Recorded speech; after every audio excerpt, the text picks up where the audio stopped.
Busy workaholics, 9 to 5 professionals, business owners, freelancers, households, ये वो बहुत सारे लोग हैं जो इकोनॉमी रन करते हैं। और इकोनॉमी रन करने के लिए जो एनर्जी चाहिए होती है वो उनके पास होती नहीं है, क्योंकि वो फिट नहीं होते। और फिटनेस ना होने की के पीछे बहुत सारे मिसकंसेप्शंस हैं, जिसके बारे में मैं थोड़े बहुत मिसकंसेप्शंस की बात करूंगा, क्योंकि हर मिसकंसेप्शन जाके ट्रेस बैक किया जा सकता है एक कॉन्सेप्ट से, जिसे हम कहते हैं साइंस में सैड प्रिंसिपल, SAID। इसका मतलब है specific adaptations to impose demands. साफ साफ वाजे है इन अल्फाज से कि आपकी बॉडी इम्पोज्ड, आप जब कोई डिमांड इम्पोज करते हैं तो आपकी बॉडी उससे स्पेसिफिकली अडेप्ट करती है। इसका मतलब यह है कि आप जो बातें करते हैं अपनी बॉडी से, जो प्रोमिसेस करते हैं, वो प्रोमिसेस नहीं सुनती। आप जो रेपिटेशंस करते हैं कंसिस्टेंट बेसिस पे, उन कंसिस्टेंट बेसिस के रेपिटेशंस पे आहिस्ता आहिस्ता बॉडी अडेप्ट करती है। फिर एक ऐसा वक्त आता है कि जब आपकी फिटनेस बिल्कुल इस तरह हो जाती है जैसे आप सुबह उठ के दांत मांजते हैं। जब तक ये लेवल आप अचीव नहीं करते, जब तक फिटनेस आपका पार्ट नहीं बनता और आप फिट नहीं होते, क्योंकि आप यो जो करते रहते हैं, फिट अनफिट, कभी वेट लूज करते हैं, वेट गेन करते हैं, यही सब कुछ चलता रहता है, क्योंकि एक्चुअल कॉन्सेप्ट कंसिस्टेंसी का नापैद होता है। इसकी एक बहुत बड़ी एग्जांपल एक माइक स्ट्राइटल, बहुत बड़े यूट्यूबर हैं और बहुत बड़ा नाम है उनका दुनिया में और इंटरनेशनल मार्केट में as far as fitness industry is concern. तो एक उन्होंने एक इंसिडेंट कोट किया था अपने किसी पॉडकास्ट पे कि खातून ने मेरे 45 मिनट लिए, बहुत सारी बातें की उन्होंने, मैंने उनको प्रीमियम चार्ज किया, डेफिनेटली उन्होंने पे किया और बहुत सारी बातें की। आखिर में अच्छा, वो इंटेलेक्चुअली स्टिमुलेटिंग कॉन्वर्सेशंस थी, तो हम बात करते गए, मुझे ये बड़ा मजा आ रहा था फिटनेस के बारे में। फिर उनके जो प्रॉब्लम एरियाज डिस्कस करने शुरू किए, तो मैंने उनसे ये पूछा कि आप कितने दिन वर्कआउट करती हैं, कितना कंसिस्टेंट है आप। तो उन्होंने कहा कभी हफ्ते में एक दिन, कभी मैं ट्रैवल कर रही हूँ तो महीने में 2-3 दफ़ा तो हो ही जाता है। उन्होंने कहा मैं सर पकड़ के बैठ गया यार कि मेरे 45 मिनट ज़ाया गए। इसका मतलब है कि सारी की सारी कॉन्वर्सेशन जो हमने की थी वो सिर्फ इंटेलेक्चुअली स्टिमुलेटिंग ही थी, कोई फायदा नहीं था उनका, क्योंकि जब तक उसके पीछे एक्शंस की कंसिस्टेंसी नहीं है आप फिट नहीं हो सकते। तो पहली बात तो ये हो गई कि आपके प्रोमिसेस नहीं, आपके रेपुटेशन, आपकी कंसिस्टेंसी। दूसरी चीज जो कंसिस्टेंसी में कंट्रीब्यूट करती है, एक बहुत जबरदस्त मैंने एक जगह पढ़ा था कि कंसिस्टेंसी को डिस्टर्ब करने वाली सिर्फ दो चीजें होती हैं। एक तो ये कंसिस्टेंट ना होना, दूसरा है कंसिस्टेंट होने के बाद वो हरकतें करना जो आपको कंसिस्टेंट ना होने दें। ये बहुत ट्रिकी सिचुएशन है, लेकिन ये हम लोग कर रहे होते हैं। और बहुत दफा क्या होता है कि हमारे जहनों में कॉन्सेप्ट है कि अगर हमने फजर की नमाज पढ़ी है तो हम ज़ोहर पढ़ेंगे, असर पढ़ेंगे, ईशा मगरिब उसके साथ पढ़ेंगे। अदरवाइज अगर हमने फजर ड्रॉप कर दी तो इसका मतलब है आज कोई भी नमाज नहीं होगी। इसी तरह अगर हमने एक गुलाब जामुन खा लिया तो सही है, कंसिस्टेंसी टूट गई, अब हम पाए भी ले आओ, अब हम निहारियाँ भी खाएंगे, सब कुछ खाएंगे। ऐसा नहीं है भाई, ये स्नो बॉल इफेक्ट है, आपको कहीं ना कहीं इसको स्टॉप करना है। और आपकी बॉडी अडेप्टेशंस में इस तरह के हिकअप्स करती रहेगी, लेकिन आपको मेंटली प्रिपेयर होना है कि आपको फौरन के फौरन ऑन ट्रैक आना है, ट्रैक से उतर नहीं जाना है। बिल्कुल ऐसा है जैसे आप वर्क कर रहे हैं, अपने काम पे हैं और आपका काम चोरी का दिल कर रहा है। आप एक दिन काम चोरी कर सकते हैं, 2 दिन कर सकते हैं, तीसरे दिन पकड़े जाएंगे, और जब पकड़े जाएंगे तो फिर boss will take you to the task, और आप ये नहीं चाहते। तो इसी तरह आपको अपने वर्कआउट्स में और अपने डाइट में करना है, because you are a human being, you are not made of flesh and blood, you are made up of emotions. तो इमोशंस अप होती हैं, लो होती रहती हैं, इसके मुताबिक आप कंसिस्टेंट इनकंसिस्टेंट होते रहते हैं। बट कोशिश ये करें कि जैसे आप ऑफ ट्रैक जाएं, फौरन के फौरन you have to direct yourself to come back on track. एक और कॉन्सेप्ट है जो बहुत इंपॉर्टेंट है समझने के लिए, वो ये कि बॉडी स्पेशलाइज करती है, जनरलाइज नहीं करती है। बहुत से लोगों की विश लिस्ट होती है कि यार हम पेट पे से फैट लूज करते रहें, या फिर ओवरऑल बॉडी फैट परसेंटेज कम कर लें और हमारा मसल भी इंक्रीज होता रहे, और हम किसी परफॉर्मेंस एनहांसिंग ड्रग्स पे भी ना जाएं। ऐसा नामुमकिन है, क्योंकि जब आप नेचुरली वेट गेन करते हैं तो आप मसल के साथ कुछ ना कुछ फैट परसेंटेज भी इंक्रीज करते हैं, और जब आप वेट लूज करते हैं तो आपके फैट लॉस के साथ कुछ ना कुछ मसल लॉस भी होता है। और जो हमारी हरकतें हैं, जितना प्रोटीन हम कम रखते हैं, डेफिनेटली मसल भी लूज होता है। इसी वजह से जब आप कैलोरी डेफिसिट में होते हैं तो आपको प्रोटीन इतना आप रखना पड़ता है कि आपका जो मसल मास आपने रिटेन करना चाह रहे हो, जो आपने बिल्ड किया, आप उसको रिटेन कर सकें, because protein is building block of the muscle. और इसी तरह जब आप वॉक करते रहते हैं तो आपकी बॉडी वॉक पे अडेप्ट कर जाती है, इंड्योरेंस एक्सरसाइज पे अडेप्ट कर जाती है। आप स्ट्रेंथ बेसिस पे काम कर रहे होते हैं तो स्ट्रेंथ पे अडेप्ट कर जाती है। बहुत से लोग ये चाहते हैं कि यार हम लोग कुछ भी खाएं, बस वर्कआउट करते रहें। ठीक है, ये काम कर सकता है। जो पावर लिफ्टर्स हैं वो बेसिकली 30-30 हज़ार कैलोरीज भी खा रहे होते हैं, और फिर वो कैसी हरकतें कर रहे होते हैं आप जानते हैं, वो 500-500 केजी भी लिफ्ट कर लेते हैं। लेकिन अगर आपका काम, आप ये चाहते हैं कि आप अच्छा दिखें, तो आप ये स्ट्रैटेजी कभी नहीं कर सकते कि आप कुछ भी खाते रहें और एक्सरसाइज करते रहें। आपको स्पेसिफिक होना पड़ेगा।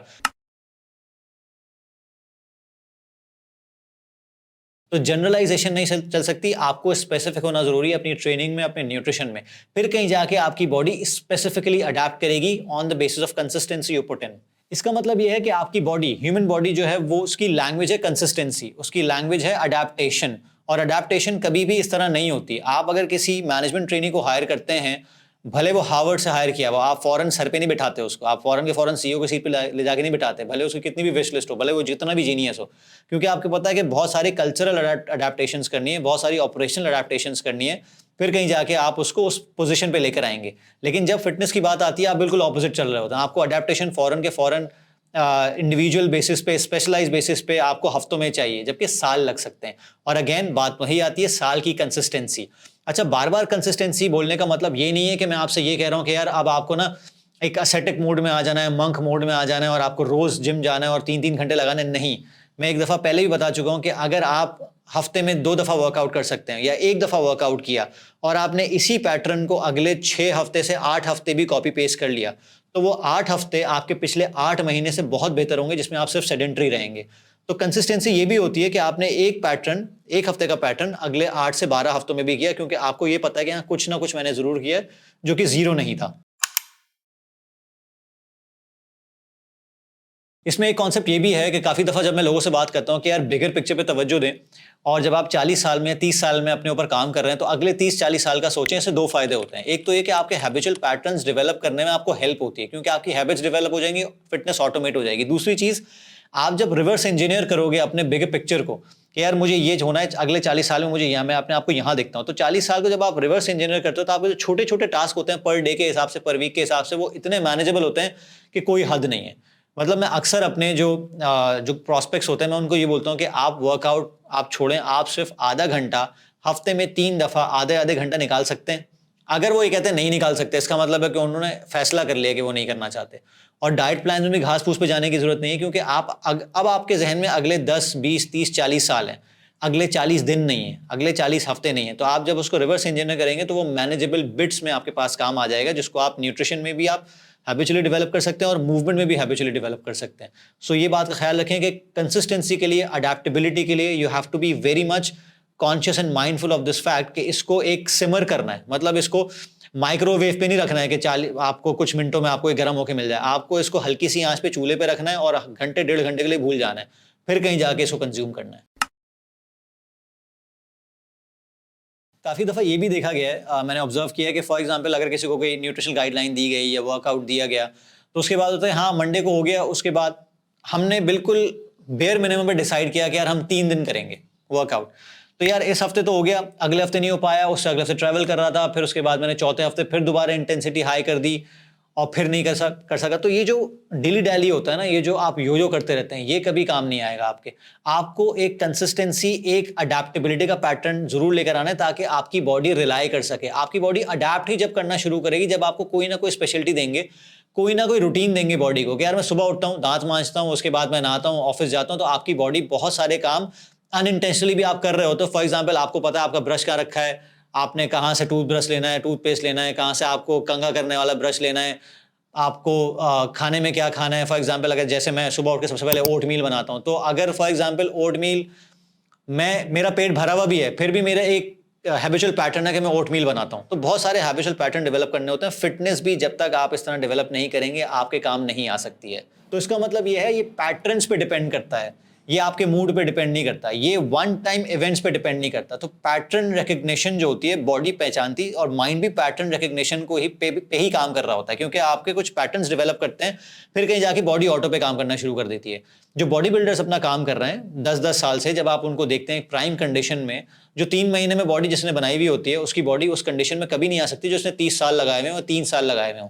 तो 3 साल के पीछे, और उसके बावजूद भी अगर वो 3 साल या 30 साल के बाद अगले 30 दिन के लिए विदाउट एनी माइंडफुल एक्टिविटी या विदाउट माइंडफुल ईटिंग रह ले, तो आप उसको देखते हैं, वो भालू बन जाता है या वो बिल्कुल सुकड़ जाता है, वो अपनी पोजीशन पे नहीं रहता। इसका मतलब यह है कि इतने एक्सपीरियंस के बाद भी आपको कुछ ना कुछ कंसिस्टेंसी रखनी है, ताकि आपकी बॉडी अडेप्टेड रहे उस चीज़ पे। ये बिल्कुल ऐसा है कि अभी कुछ दिन पहले मैं अपने बेटे से बात कर रहा था, बात करते करते मेरा जो नीचे वाला होंठ है बहुत बुरी तरह दांतों के बीच में आ गया। क्या खाना मैंने पहली दफ़ा सीखा है या अभी रिसेंटली सीखा है?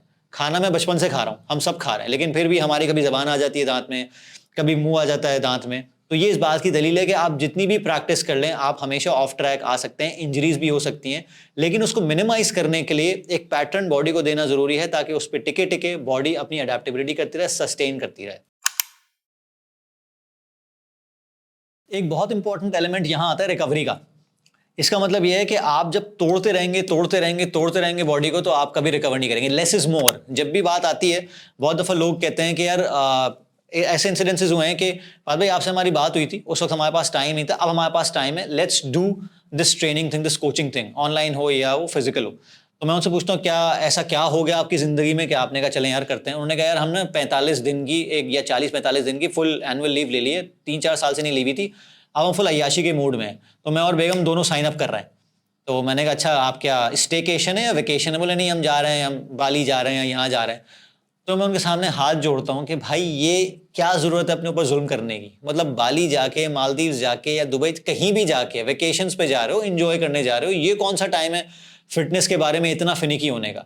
ये काउंटर प्रोडक्टिव अप्रोच है। फिर मैं उनसे पूछता हूँ उसके बाद क्या होगा? वो बोलते हैं उसके बाद लाइफ विल स्टार्ट हैपनिंग। मैंने कहा वही एक्चुअली टाइम है जब एंजॉय करके आ जाओ ना, फिर बात करना, क्योंकि एक्चुअली वहीं से काम स्टार्ट होगा। जो पैटर्न रिकग्निशन के लिए पैटर्न डेवलपमेंट भी तो चाहिए होता है ना, तो पहले पैटर्न तो डेवलप करो। आप बीच में सिर्फ आप एक वेकेशन पे एक चीज ऐसी लेकर आओगे जो कि आपकी लाइफ का एक अनयूजुअल इवेंट होगा, उसके बाद वही वन टाइम इवेंट होगा, उसके बाद you will come back to business. इस तरह फिटनेस नहीं होती है। और इसलिए मैं कहता हूं कि रिकवरी बहुत जरूरी है, क्योंकि आप जब एकदम से फुल थ्रॉटल पे जाएंगे तो आप रिकवर नहीं कर पाएंगे अपने आप को। वेकेशन तो बिल्कुल भी ये एडवाइजेबल नहीं है, लेकिन नॉर्मली जो लोग करते हैं वो बहुत ज्यादा फुल थ्रॉटल पे जाते हैं, उसके बाद रिकवरी नहीं करते बॉडी की, वही क्रैप स्लीप खाना वगैरह होता है, तो बार बार वो ऑफ ट्रैक आते रहते हैं। तो आराम से स्टार्ट करें, स्लोली स्टार्ट करें, जैसे मैंने आपको कहा हल्की सी आंच पे पकाना शुरू करें और फिर देर तक पकाएं उसको, अपनी बॉडी को भी, अपने माइंडसेट को भी, क्योंकि ये सब आप पकाएंगे तो कहीं ना कहीं आपकी बॉडी जाके अडेप्ट करेगी और कंसिस्टेंट रहेगी। तो बात सारी घूम फिर के एक ही जगह आती है कि आपको अपनी बॉडी को ट्रेन नहीं करना है, आपने अपने माइंडसेट को ट्रेन करना है। और माइंडसेट का मतलब ये अपनी हैबिट्स को ट्रेन करना है। ऑटो पे हैबिट्स जब हो जाएंगी, जब आप खुद ब खुद फिट होना शुरू हो जाएंगे, और आपको एक दफा ऐसा नहीं होगा कि आप एक दिन उठेंगे और स्पाइडरमैन की तरह आप अपने आप को देखेंगे, आपके एब्स निकल आएंगे, आपकी बॉडी बन जाएगी, ऐसा नहीं होगा। कुछ ऐसे इवेंट्स होंगे, लोग आपको बताएंगे, कुछ अपने आपने तस्वीरें खींची हुई होंगी। फॉर एग्जांपल आप हर 15 दिन बाद अपनी बॉडी कॉम्पोजिशन देख रहे हैं, तो हो सकता है कि यार हर 15 दिन बाद देख रहे हैं, तो हो सकता है कि तकरीबन कोई ओवरऑल 90 डेज के बाद या 190 डेज के बाद आपको अपने अंदर चेंजेस दिखना शुरू हों। लेकिन उसके पीछे भी कुछ ना कुछ कंसिस्टेंसी रिक्वायर्ड है। एक इवेंट के बाद आप ये एक्सपेक्ट नहीं कर सकते अपनी बॉडी से। तो आपकी हैबिट्स आपको बनाती हैं आपके एक्शन से ज्यादा, क्योंकि वो एक्शंस ट्रांसलेट होते हैं हैबिट्स में, हैबिट्स ट्रांसलेट होती हैं आपकी डेस्टिनी में। तो मेक श्योर हैबिट्स को ट्रेन करें, माइंडसेट को ट्रेन करें, बॉडी विल एक्चुअली फॉलो। आखिर में बात करूंगा मोटिवेशन की। सबसे बड़ा बीएस कॉन्सेप्ट जो है ना वो मोटिवेशन है। मैं हमेशा ये कहता हूं कि अगर आपने वो बचकानापन से बाहर आ गए, बॉडी बनाने वाले माइंडसेट से बाहर आ गए, जो 20 साल 25 साल तक जब तक आपकी जॉब नहीं लगती है, शादी नहीं होती, बच्चे नहीं होते, जिम्मेदारियां नहीं होती, अगर आप उस फेज में हैं तो ये वीडियो आपके लिए थी ही नहीं। अगर आप इस फेज से बाहर आ गए तो अब आपका काम ये है कि आप सिस्टम्स डेवलप करें। सिस्टम्स डेवलप करने का मतलब है गोल से ज्यादा आपको अपनी जो डेस्टिनेशन है, फॉर एग्जाम्पल मैं ये सोच रहा हूँ कि यार मुझे उस मकाम पे पहुंचना है। अब उस मकाम पे पहुंचने के लिए मैं बहुत सारा तगोदो करूंगा, लेकिन उस मकाम पे पहुंचने के बाद मेरा कुछ और गोल हो जाएगा। This is what happens when you cross that threshold. जब आप 30 40 50 साल में आते हैं, now you are working for the bigger picture, longevity, कि आप हमेशा फंक्शनल रहें। तो अब एक ही जर्नी है, डेस्टिनेशन नहीं है। और कंसिस्टेंसी का बार बार हम जैसे कराची की लैंग्वेज में बोलते हैं, रोना मैं इसलिए रोता हूँ, लोगों को समझाता इसलिए रहता हूं कि आप कुछ भी कर लें, जैसी भी बात कर लें, जितना भी इंटेलेक्चुअली स्टिमुलेटिंग कॉन्वर्सेशन कर लें, अच्छी अच्छी बातें कर लें, जब तक आप कंसिस्टेंट अपने एक्शंस में, अपने हैबिट्स में नहीं होंगे, आप फिट नहीं हो सकते। और रहना तो दूर की बात, जब आप हो नहीं सकते तो आप रह भी नहीं सकते। तो आई होप ये एक बहुत लंबा चौड़ा लेक्चर हो गया। It was not intended like this, लेकिन I just put my heart out there, क्योंकि ये बहुत सारी ऐसी चीज़ें जो मैं डेली बेसिस पे तकरीबन कोई 3-4 दफ़ा हर किसी ना किसी बंदे को इंडिविजुअली पकड़ पकड़ के उसके क्वेरीज के अगेंस्ट बता रहा होता हूँ। तो I just try to put that out and I hope it helps you.